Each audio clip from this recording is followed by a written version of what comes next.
if I truly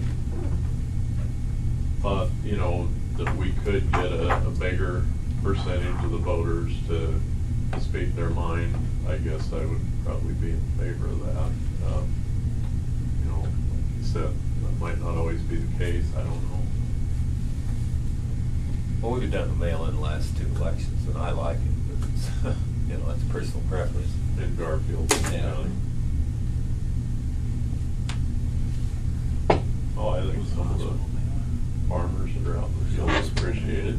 Well, it is, you know, you don't spend 2 or 3 hours going to vote.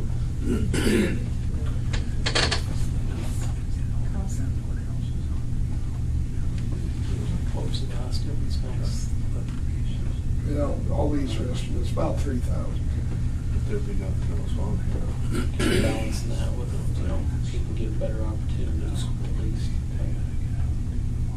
At least we'll have something to take advantage of the opportunity to actually get the vote. Save the taxpayers $3,000 in gas tax. Greenhouse gas emissions would be reduced. There you go. No, I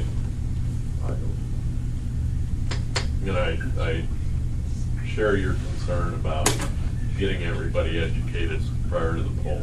You know, I share that concern as well.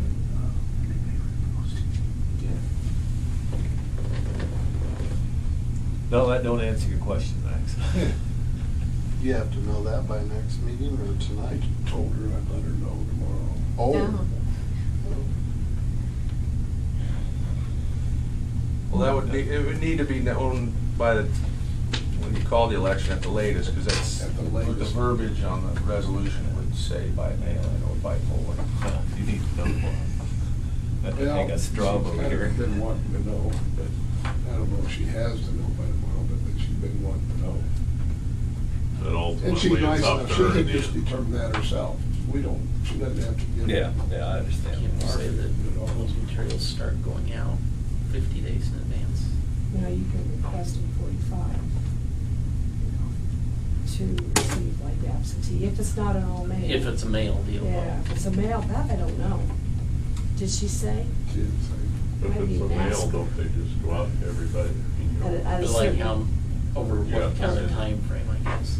Oh, I'm sure it isn't 50 days. Yeah. No. That's It what- wasn't 2 weeks getting. Ours tossed was around. 2 weeks, I think. Yeah, I don't know that, It's gotta be Tom. printed. I guess that's what- But I mean, I would think, I don't see any way it could go out 45 days No, before, no. there's just turnaround time, just Complete couldn't. when that period starts. But you know, that Yeah. brings up a point about, you know, your campaign and about actually getting the word out and doing the education and so forth on this deal is typically we like to, you know, spend 6 or 8 weeks doing that.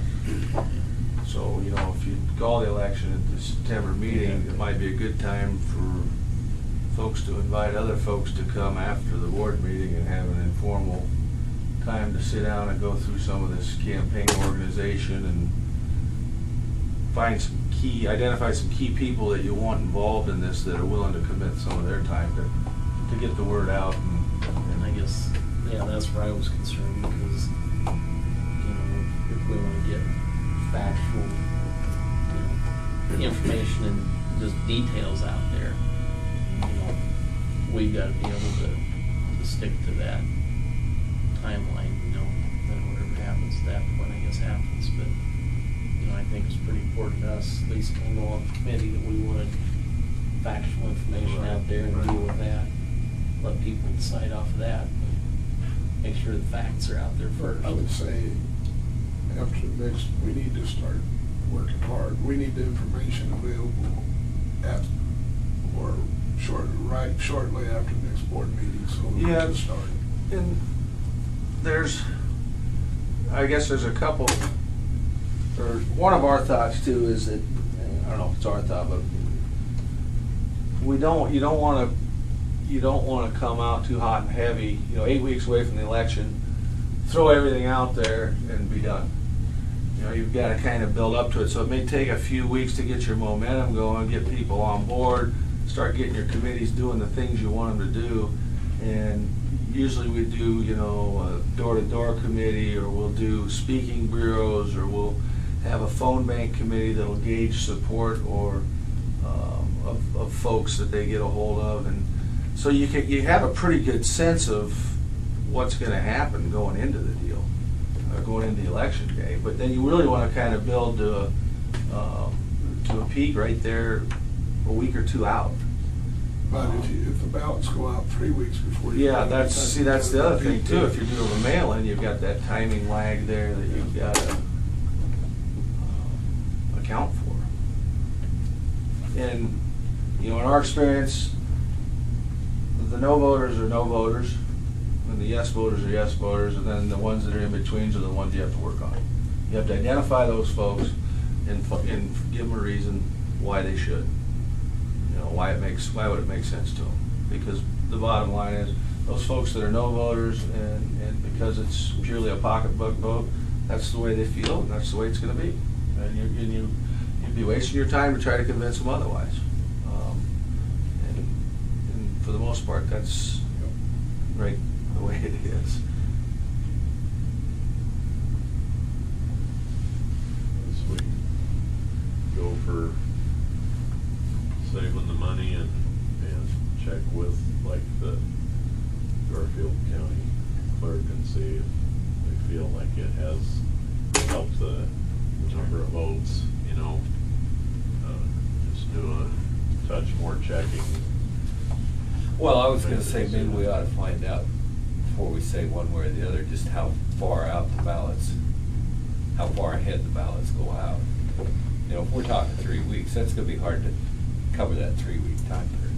Yeah, because you'd be in the If it's middle of just 2 October weeks, you could or plan sooner. accordingly and hit it, you know, you could still keep going that, during that 2 weeks, but,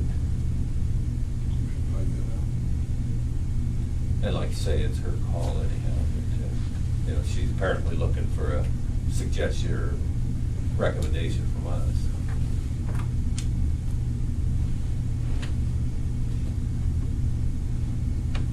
I'll do a little more research. Okay. Okay, the budget. Thank you, Mr. Munford. Thank you folks for your time. I spent most of my time at administrator's days in budget stuff, mainly with all this federal money. For instance, about 12% of our, remember, they gave us a lump sum that the governor put into the state aid formula to keep it from decreasing. Well, that's about 12%.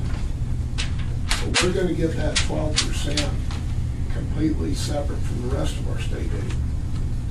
It's gotta be receipted separately, and it's gotta be spent for certain things separately, and we only get it after we've spent it, and sent in why we spent it, and then we get it refunded. Now, that's a little tricky when it comes to general fund and your state aid, which is generally isn't discretionary fund, because that's, you know, that's the bill paying funds, you know, I mean, that's part of that isn't something you go out and buy computers with. So that's gonna be interesting. We spent a lot of time, and they still, you know, they first told us, and which is true, anytime you get money from state, it has strings attached. You get federal, they said it has ropes. Well, now they told us it's cables attached to it, and there's gonna be a lot of, we gotta tell them what we spent it for and get reimbursed, and then every quarter we gotta send in another report telling them again what we spent it for. Why, I don't know, but. With all that red tape, is the timing gonna be an issue at some point of, you know, when it's spent versus when it's actually here?